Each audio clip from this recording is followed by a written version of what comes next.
కర్నూలు జిల్లా Adoni sub registrar కార్యాలయంలో అవినీతి నిరోధక శాఖ అధికారులు శనివారం సాయంత్రం ఆకస్మిక తనిఖీలు నిర్వహించారు. అక్రమ వసూళ్లు జరుగుతున్నాయన్న విశ్వసనీయ సమాచారంతో ఈ దాడులు చేపట్టినట్లు అధికారులు తెలిపారు.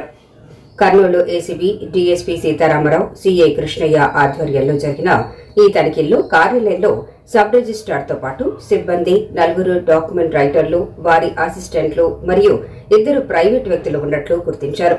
ప్రభుత్వ ఉద్యోగులు కాని వ్యక్తులు కార్యాలయంలో ఉండటంపై అధికారులు తీవ్రంగా ఆరా తీశారు. కార్యాలయంలోని పలు గదులను సోదా చేయగా మొత్తం 1,18,700 రూపాయల నగదు లభించింది. ఈ నగదుకు సంబంధించిన సరైన ఆధారాలు చూపలేకపోయారని ఏసీబీ అధికారులు వెల్లడించారు. నగదు మూలాలు, అలాగే కార్యాలయంలో ఉన్న ప్రైవేటు వ్యక్తుల పాత్రపై సమగ్ర విచారణ కొనసాగుతోంది. ప్రత్యేకంగా గుర్తింపు లేని 2 ప్రైవేటు వ్యక్తులు కార్యాలయంలో ఉండటం ఆదోని నియోజకవర్గంలో చర్చనీయాంశంగా మారింది. వారు ఎవరు, ఏ కారణంతో అక్కడ ఉన్నారు అనే అంశాలపై ప్రజల్లో ఆసక్తి నెలకొంది. ఇది కేవలం ఆకస్మిక తనిఖీ మాత్రమేనని, ప్రస్తుతం కేసు నమోదు చేయలేదని డీఎస్పీ తెలిపారు. విచారణ పూర్తయ్యాక నివేదికను ఉన్నతాధికారులకు సమర్పిస్తారని పేర్కొన్నారు. అవకతవకలు రుజువైతే సంబంధితులపై శాఖాపరమైన మరియు చట్టపరమైన చర్యలు తీసుకుంటామని హెచ్చరించారు.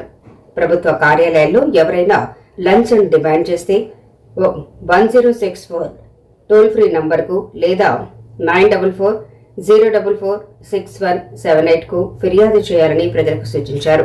ఆదోని సబ్ రిజిస్ట్రార్ కార్యాలయం నందు జరుగుతున్నటువంటి రిజిస్ట్రేషన్ల సందర్భంగా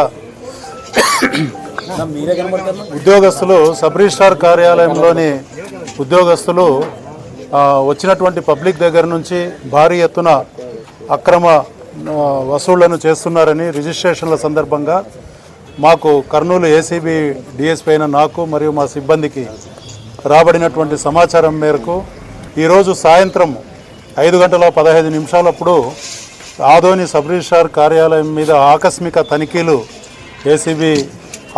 తనిఖీలు జరిపినప్పుడు అందులో భాగంగా ఆఫీస్లో అధికారికంగా ఉన్నటువంటి సబ్ రిజిస్ట్రార్ గారు మరియు ఒకరు రెగ్యులర్ ఎంప్లాయీ కాకుండా 3 డాక్యుమెంట్ రైటర్సు, 4 అసిస్టెంట్స్, ఆ డాక్యుమెంట్ రైటర్స్కు అసిస్టెంట్స్, 2 ప్రైవేట్ పర్సన్స్ అనధికారికంగా లోపల ఉండడం గమనించాము. వారిని స్వాధీనంలోకి తీసుకున్నాము. వారిని, ఆ ప్రైవేట్ పర్సన్స్ను, తర్వాత డాక్యుమెంట్ రైటర్స్ను, తర్వాత ఆఫీసు పరిసరాలను, ఆఫీస్లోని గదులను అన్నిటినీ క్షుణ్ణంగా తనిఖీ చేసినప్పుడు మొత్తంగా 1,18,730 రూపాయలు లెక్క తెలియనటువంటి అనధికారికమైనటువంటి సొమ్మును స్వాధీనం చేసుకోవడం జరిగింది. దీనికంతా కూడా వాళ్ళు లెక్క చెప్పాల్సి ఉంటుంది. ఇప్పటివరకు అయితే వాళ్ళు ఎటువంటి ఆధారం చూపించలేదు ఇది లీగల్ అమౌంట్ అని. అందువల్ల దీన్ని మేము ఇప్పటికీ అక్రమంగా వసూలు చేసినటువంటి లంచం సొమ్ముగానే పరిగణించి ఇంకా క్షుణ్ణంగా కూడా తనిఖీ చేస్తూ ఉన్నాము. ఈ చెకింగ్ను కొనసాగిస్తూ ఉన్నాము. చెకింగ్ అంతా అయినటువంటి తర్వాత, ఈ సర్ప్రైజ్ చెక్ అంతా కంప్లీట్ అయినటువంటి తర్వాత ఒక రిపోర్టును జనరేట్ చేసి వీళ్ళ మీద ఎవరెవరైతే ఏ ఏ చర్యలకు బాధ్యులో దాన్ని అంతా కూడా కూలంకషంగా ఆ రిపోర్ట్లో రాసి పై అధికారులకు పంపించడం జరుగుతుంది. తదుపరి ఉత్తర్వుల మేరకు వీరి మీద శాఖాపరమైనటువంటి చర్యలకు మేము చేపట్టడం జరుగుతుంది. నా పేరు సీతారామరావు, కర్నూలు ఏసీబీ డిఎస్పీ అండి.